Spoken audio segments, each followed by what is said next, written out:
My name is Dr. Daniel Hummel, age 38. Today's date is Sunday, August 18th, 2019. Location, Flint, Michigan. My interview partner is Adil, brother in faith. It's my relationship to him. This is Adil Muhammad. I'm 58 years old. Today is Sunday, August 18th, 2019. We're in Flint, Michigan, and I'm here interviewing my good friend, Dr. Daniel Hummel. I'm getting more comfortable with that expression, doctor. Doctor, okay. Yeah. 6 years later. Yeah. So, Daniel, I'll call you Daniel. Yeah. Okay. We met, 3 years ago, maybe two? I forget the date, but 2 years, I think, in October. Okay. Yeah. So that was a random meeting, but right from the get-go, I felt connected with you. Mm-hmm. And one of the things that we've met and talked a few times, but never really taken the time to kind of, for me anyway, to understand where you're from. I know you're from Pennsylvania, Yeah. and I know some of your travels, where you've been a little bit, but I'm curious to know a little bit more about your childhood, maybe Yeah, family and stuff like that. We have 40 minutes, so I don't Yeah. want to, I want to save some time for other stuff too. Sure. Let's start there. Let's start with Yeah. where you're from and Well, who I you was are. raised in just north of Pittsburgh, Pennsylvania.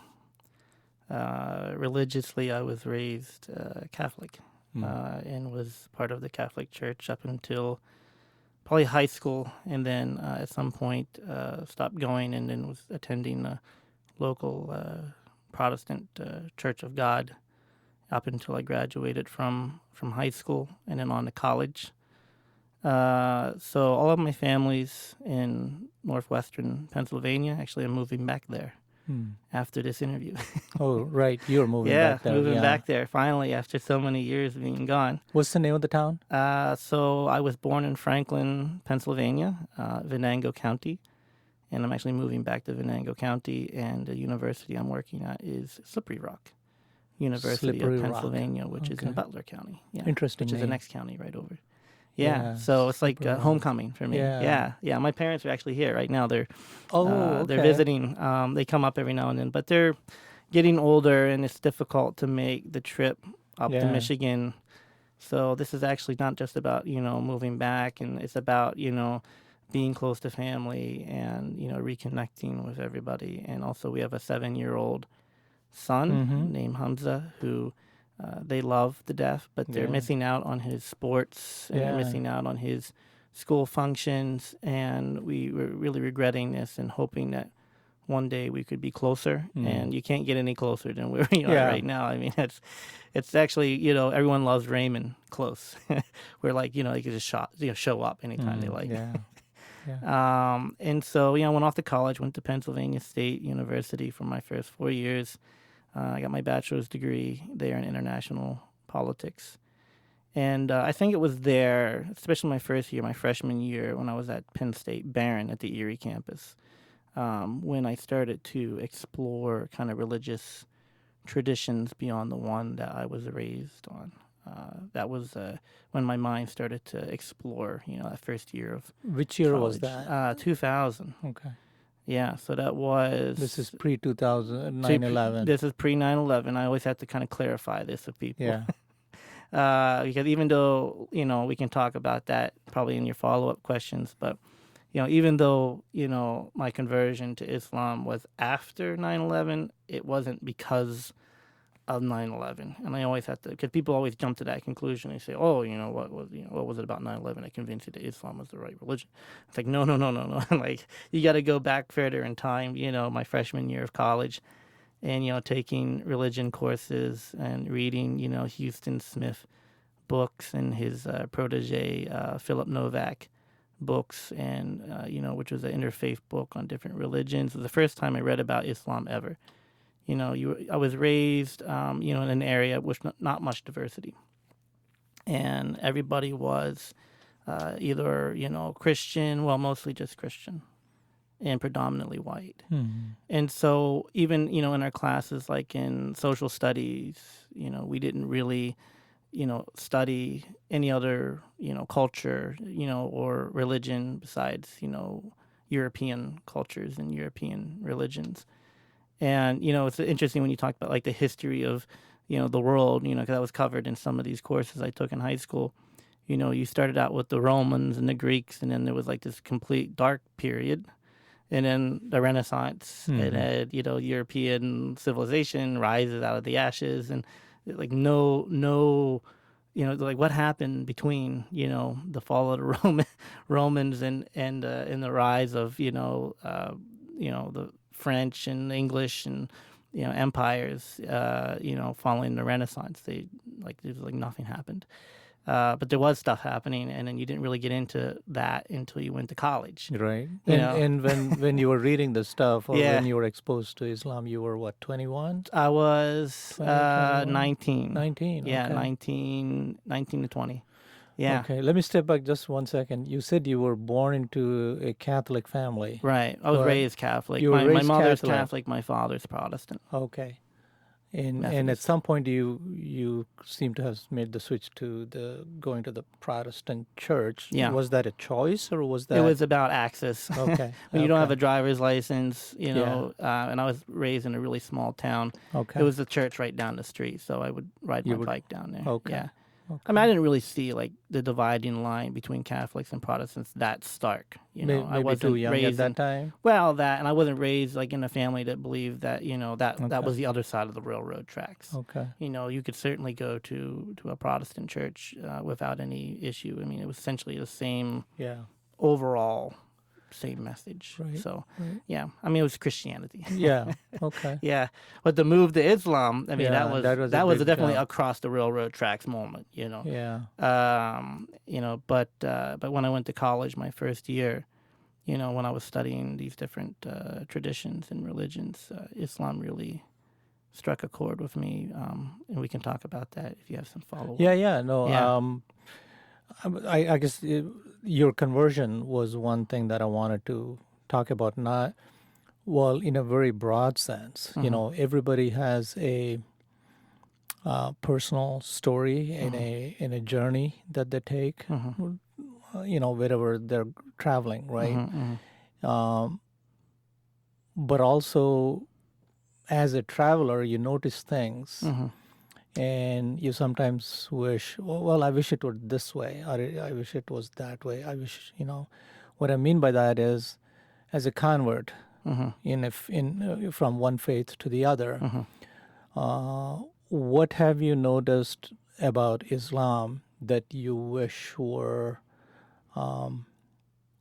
different, not in a faith sense, but more in a how Muslims follow the faith? Oh. Oh, we got 40 minutes. Yeah. So, Jeez. well, I think it's important. Yeah, So, yeah. however much you think you feel comfortable Yeah, shining a light on that. Not necessarily Yeah. in a negative way, but not, just not necessarily observation. in a negative way. I understand that, but could be opening a can of worms on this one because, to be honest with you, my first 6 months as a Muslim, you had like the initial euphoria of people really just glad that you were part of Islam and you were part of the Muslim community. And then, shortly thereafter, just nobody even wanted to, talk to me, And that was really isolating for me because already I was dealing with isolation from the community that I was coming from. Being a Christian, raised Christian, then converting to Islam. And it wasn't like people in my community, my friends, family, etc., greeted that with open arms. And rightfully so, because they, this is post 9/11, right? Even though this process had been occurring before 9/11, but then 9/11 happened, and this was a bad time for anybody to enter the faith of Islam. Right. Because there was that's strong, a tough decision. Yeah. Right, it was a strong drive. I mean, you could read it in the headlines of the newspapers, the general discourse by our politicians. It was, this is This is the enemy of the United States, not these people, on 9/11, the whole Not the perpetrators, Muslim, but the whole faith. Samuel Huntington's thesis on the clash of civilizations was gaining more prominence because it was written pre 9/11, but it was this idea that this is a global cultural war between the West, and Christendom and the East and Islam. And so for me, converting to Islam during this time period was like an act of treason. And it was seen as that by a lot of people, right? And I didn't see it like that because I had this history with it going back to my freshman year in college studying it. So it wasn't about, me trying to side with the enemy, us versus them type of thing that was going on at the time. It was me making a conscious decision that I'm ready for this now. And I took the Shahada in February of 2002. Shahada is the oath that converts take to declare publicly their right. La ilaha entry. illallah, Muhammad Rasulullah, Muhammad testify there's one God and only one God, and then Muhammad, peace be upon him, is a servant messenger. And I took that Shahada in 2002. So, I dealt with the isolation from that side of it. So I was looking to the Muslim community to fill that gap. And some people did, but it was very isolating in the Muslim community because in a lot of ways, and we talk about this all the time, right? We talk about ummah, the community of Muslims, but in reality, we just care about people in our own little, groups, and our little groups usually align with our own cultures, our racial and cultural identities, our linguistic, groups. And not, and so outsiders from those cultural groups, from those linguistic groups, find it very difficult to fit in those places. And so mosques oftentimes get converted, especially if one group is really dominant in the mosque, get converted not into a religious and spiritual center, but a cultural club. A cultural club, yeah. Where, and I know I'm familiar with cultural clubs. I grew up in the Pittsburgh area. You have Polish clubs, you got Slovenian clubs, you got Slovakian clubs, you got all these different clubs, right?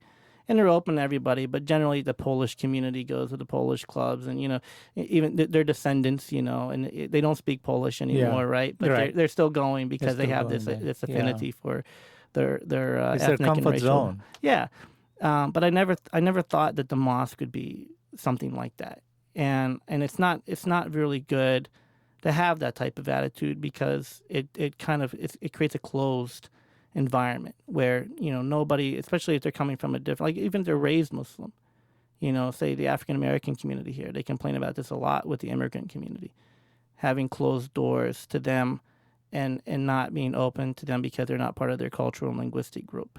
So, and they were raised Muslim. Yeah. So that observation is from different converts to the faith, right? So it's not just, and even people raised Muslim. Like we have African American community here that's been Muslim at least 2 or 3 generations since the 1960s. When they converted under the Nation of Islam, and then when they moved to mainstream Islam, a group of them, they have their kids and their kids' kids who are raised Muslim, and they're having a tough time finding inclusion, right, amongst the immigrant Muslim community because of this, this exclusionary, even if it's not intentional. It's not intentional. It's not intentional. It's subconscious. That's what I want to say is that I want to make sure that we capture that it's not intentional, but that's what's happening. And if there's some reformation that needs to happen, is to kind of correct that or fix that issue. We need to go back to the tenets of the faith. Yeah. We need to go back to, what I studied when I was in college. Right. That Islam. The Islam of Muhammad Sallallahu, and how, there was no difference between an Arab and a non-Arab, a black and a white, right? That it was a faith of believers, that the only differentiation between people was on matters of faith, and it was competition to be piety. Be piety, right? To be how good can you be? That was the only, there was competition between people to be like, I'm going to give $100,000, in charity. And then another guy would step in, I'm going to give $200,000 in charity. Like that was like a good holistic, Yeah. very holistic competition. Yeah, the charity competition is a whole different topic. Yeah, Yeah, there are yeah. some issues that I have with it, but Oh, for sure. But I mean, at least yeah, like it's competition in good, right?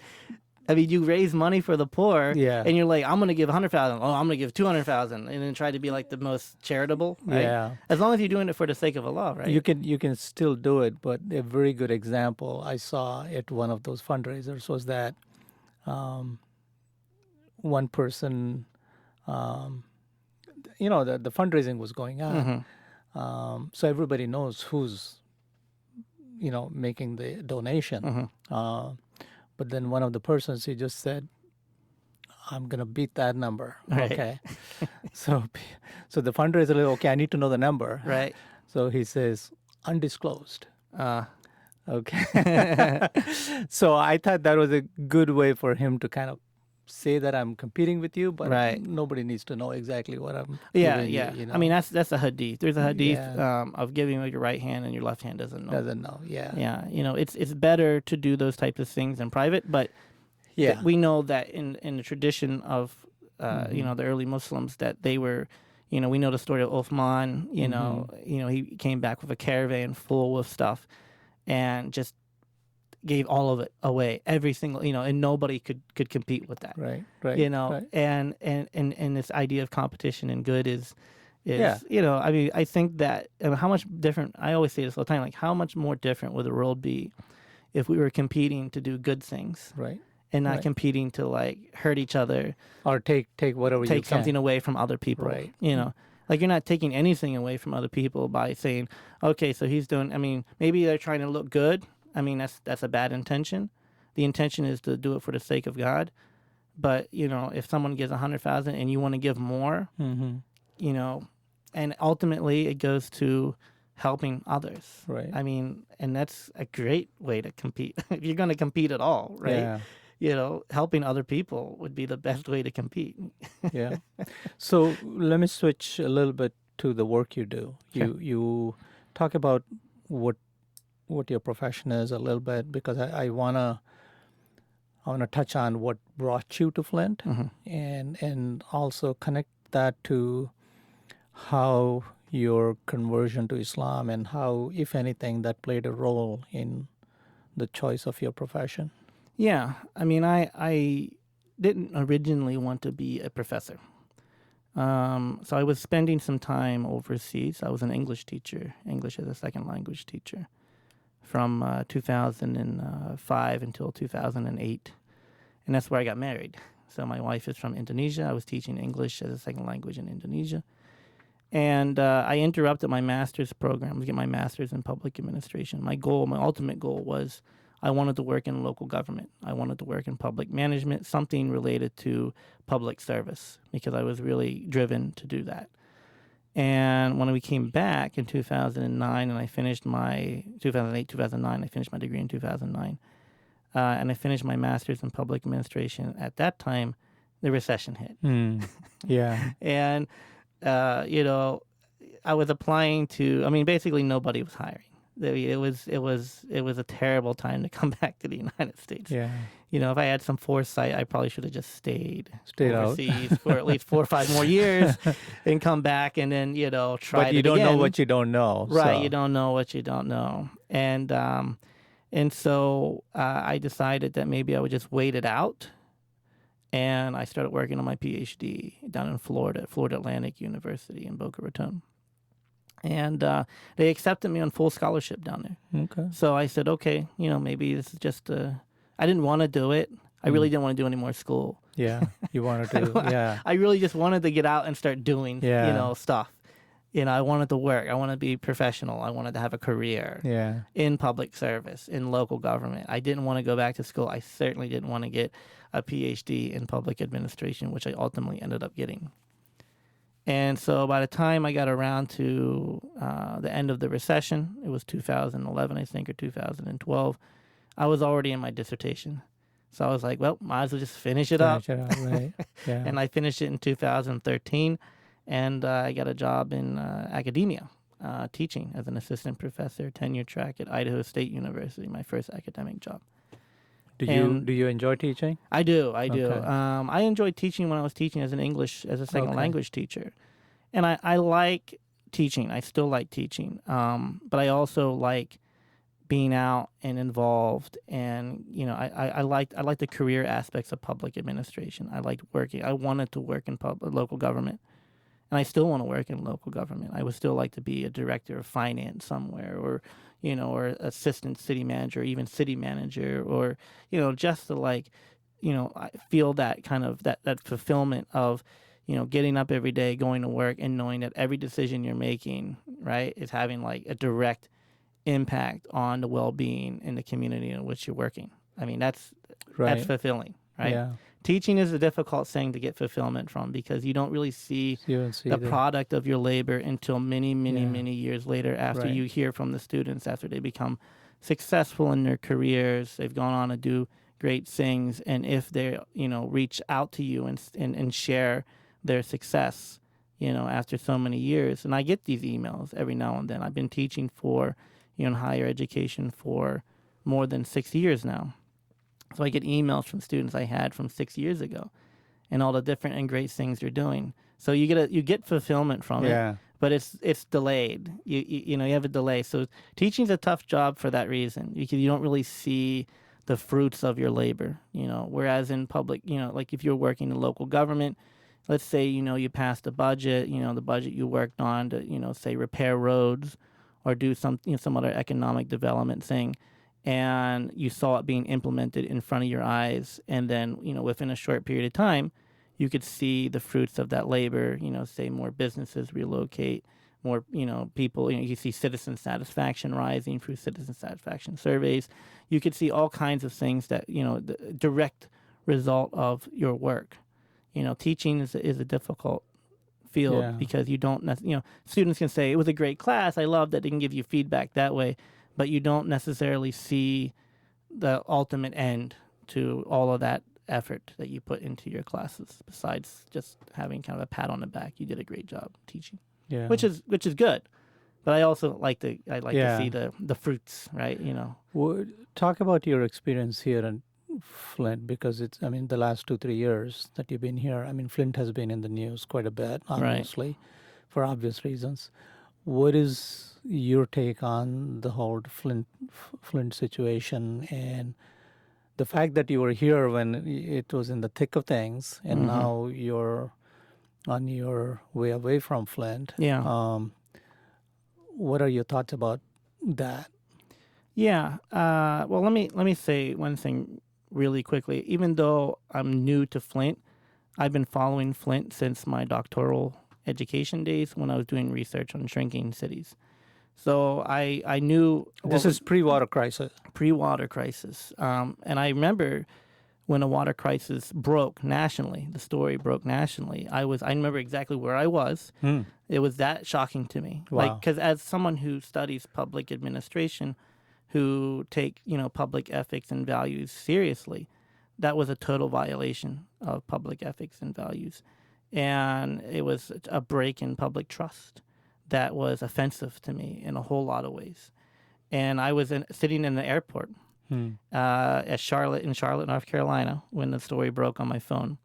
I was actually interviewing for another university. Oh, okay. Yeah. Okay. Yeah, I was actually interviewing for Eastern Carolina University, and I was transiting back up through Charlotte to go back out to Idaho, because that's where I was still at the Right. time. And I wanted to move back east because, again, Yeah. the family saying it was difficult for them to get. I mean, when you're in Idaho and your family's in Pennsylvania, you might as well be in a different country. Right. I mean, you're really, really out there, at least when it comes to people that are in Pennsylvania, right? So far, Yeah. it's a long distance.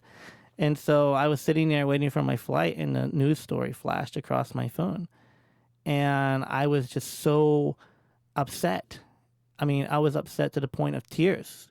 Like, how terrible, because I've been following the situation in Flint and other shrinking cities, and it was like, the nail in the coffin type move, that, the things have been declining here for decades. I've been following the population dynamics in Flint. Yeah. And doing, analysis on it, and they've been, the population here has been declining since the 1960s at least. Yeah. And, with all of the, loss of jobs and opportunities and, half of the population disappearing over the last 50 years. And now I can drive around Flint and Yeah. see I read about it before. Now I can drive around and see what I was reading about, and then you throw this water thing, and again, I saw the reason for the switch, at least from a management side, in an effort to save money Mm-hmm. and to align with this new water pipe that they were building out of Lake Huron. Yeah. But it was a total violation of public trust when it became apparent that the switch was not going well, that the water was contaminated with particulate matter, chlorides, things that were, going to make people sick. And people were going to the public officials with bottles of water and showing them what was coming out of their tap, and they were discounting it, and even to the point of calling them liars. Right. When I heard about those things, that was, a total slap in my face as somebody that studies public administration, who takes these values and ethics very seriously, Yeah. the public trust very seriously. So There's no way that should have gone on for 18 months. Yeah. As soon as it became apparent that the switch was not going well, they should immediately have switched back. They should have listened to the people. And when they didn't, and I learned about it much later because it didn't hit the national media until after they were making a switch back, like January, I think, Right. of 16. I think is Mhm. when it hit the national media, Right. and Right. that's where I was. I was in Charlotte, North Carolina, and that's when I read about it. So that had been going on for 18 months. Yeah, and And I never heard you of it. Never heard Didn't of know it. what was going on in Flint. Yeah. Wow. So, and then the opportunity presented itself for you to apply. Yeah. So Yeah. while you were looking for that. Yeah, I okay. said it fits my research agenda on shrinking cities, and I've been here for a couple years, and the people of Flint are amazing, resilient people. That's what I've learned over these last 2 years. Something I didn't read about Mm, in any book, but you had to experience it. You had to meet people from this community and realize that after everything that's happened, Yeah.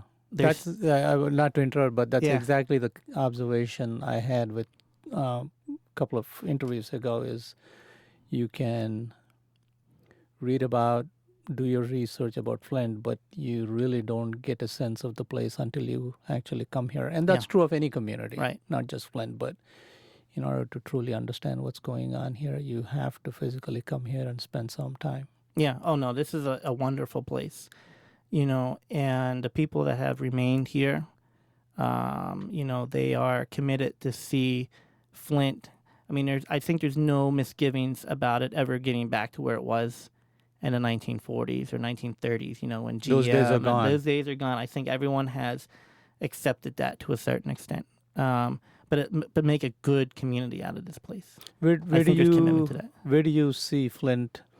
Which direction do you see it going, based on your experience with it the last couple of years? I think that through efforts to still engage and bring opportunities to Flint, I think there's a lot of room for further economic development. And I think that kind of traditional way of looking at how do we get these cities, these communities back on track. But I think they're also going to have to look at it as a completely different place than it was in the past decades. And, whether through efforts to green, and return a lot of what, the city was before there was a city, Yeah. kind of return it to nature, as they say, to have like a small town and not a city, but a higher quality of life. And where, you might not have the same opportunities here, and certainly population here is going to continue to decline, at least for the foreseeable future. But how do you turn that? How do you make, take the lemons and make lemonade out of this? And how do you increase the quality and well-being in this community? And even if there's not economic opportunities, and for instance, like I've been following other cities across the country that have been shrinking and declining too. And so, like Dayton, Ohio, they've been, one of the things that they've been focused on is how do we get people to relocate to Dayton. And one thing that they've been doing is creating a welcoming community for immigrants. And more immigrants from a particular group, Turkish people who are from Turkish descent from Russia, who have been relocating to parts of Dayton that were in steady decline, and they've been investing in homes and rebuilding those neighborhoods, and they had this welcoming cities initiative to basically welcome them. How do we make Dayton a welcoming place that they want to be? And we talked about this in my classes, that the component of immigration, and the immigrant community, and how they're contributing to the redevelopment of these places. And I can see here, like, for instance, we just did a study, Mohammed Dassa and I finished a study on the Muslim community here in Genesee County. It's increased substantially over the last 10 years. Yeah. And a lot of immigrants from Yemen and Syria and from all these places, refugees, the refugee population. And this is not a liability for this community. It's actually a benefit to it. The future of these communities, right, these declining areas will be, whether or not immigrants are relocating there and investing and building up their communities here. And, that's going to be, what changes the dynamics here in places like Flint. Yeah, funny you mentioned that because, I'm involved with the International Center of Greater Flint. Right. And you may or may not have heard this, but the city of Flint has been designated a welcoming community by the same organization early in the year. Nice. And Flint is one of 3 communities in Michigan this year. So Grand Rapids was the other one, and I think Oakland County or Wayne County was the other one. So we're actually having a welcoming week scheduled in September. Nice. Very nice. It kind of lines up with what you're saying is, so you have to see how you can stem the tide of population decline, and one way to do that is to immigrants. Be welcoming to immigrants who come here with. The places that are welcoming, that are bringing immigrants in, are going to find stability. Yeah. And they're going to find economic opportunity. We know that with the immigrant populations, they're more entrepreneurial than people that are born and raised. And I always say it's about risk. How much risk are you willing to take? Right. But when you're a refugee coming from a war-torn Yemen, the greatest risk was immigrating here. You're right. Opening a business is like nothing. That's a walk around the park. Right. And so, to be honest with you, I think that in a lot of these shrinking places, I think that is one of the angles that they need to be welcoming communities. Baltimore, Detroit, and they are. They have that attitude. They're recognizing that. They're recognizing that this is, and that's how these cities were built in the past. It was because of immigrants. Okay. So I think in this anti-immigrant kind of wave, it's not. They think it's going to help. The local economies. We're going to put our people back to work. Yeah, but it's I mean, if you look at the data. It's the communities that are welcoming, that are bringing immigrants in, are the ones that are doing better economically. Right. Let's try to close with this, because one thing we didn't talk about, which I know about you, is that you're a published author. Right. So you wrote a book about the different prophets. Yeah, Jesus and Muhammad. Peace be upon them. Yeah, peace be upon them. So unfortunately, we didn't have time to talk about that, but I suspect there's at least another book in you. Yeah. Okay, so I got a book contract right now, actually. Okay, so maybe you can talk about that a little bit, and also how, where do you see yourself on your journey? Yeah.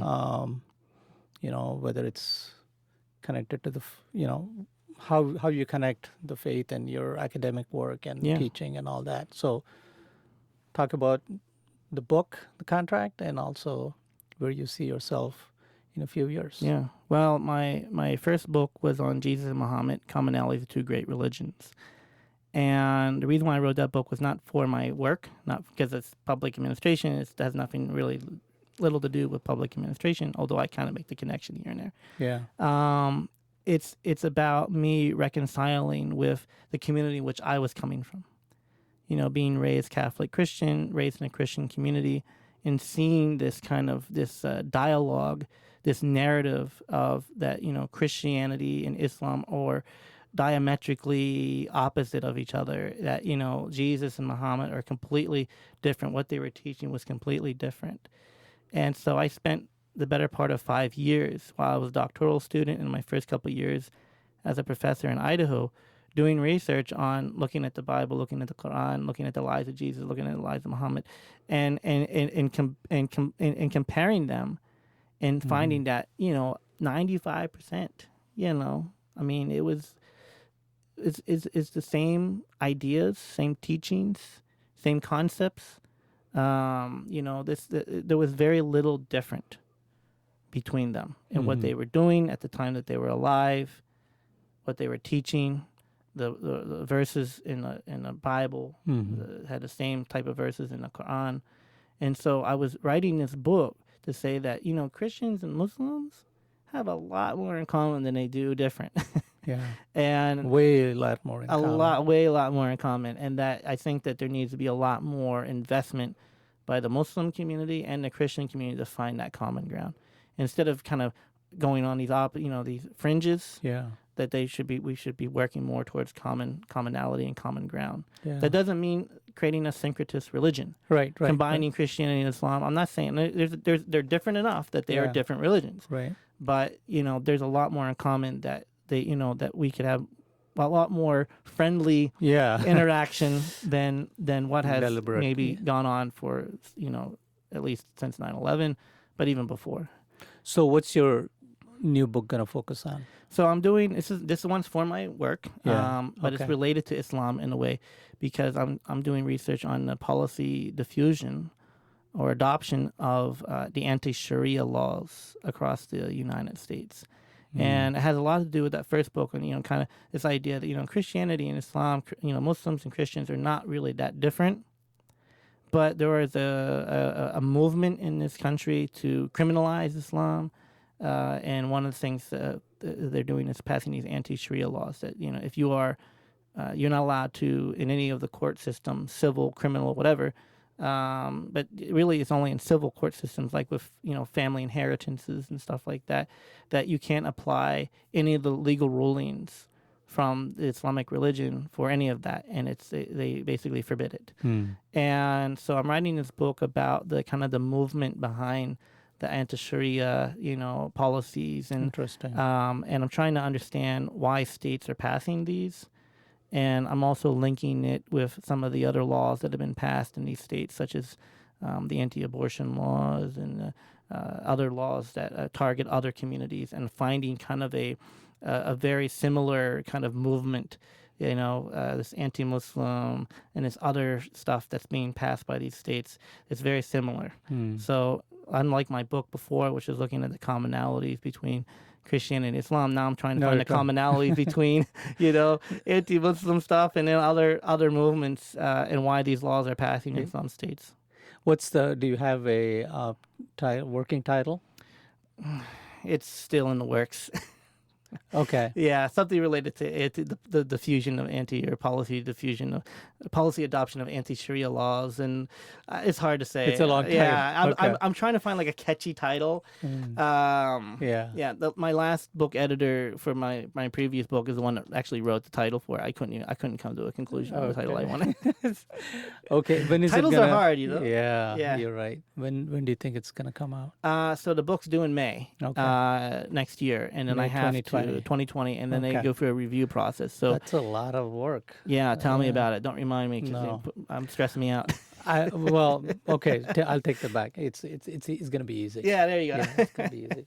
Let me wish you the best at Slippery Rock. That's an interesting name. Yeah. We'll talk about it later. Sure. Thanks for taking the time. Would love meeting you, and keep in touch. And all the best to you and with your parents, and I appreciate being close to your hometown. Yeah. We'll keep in touch, man. Yeah, we will. Yeah. We will. All right. Pennsylvania's not that far. No, I know. I'll stop by for sure. You're welcome anytime, man. All right. Take care. Yeah. Thank you. You too.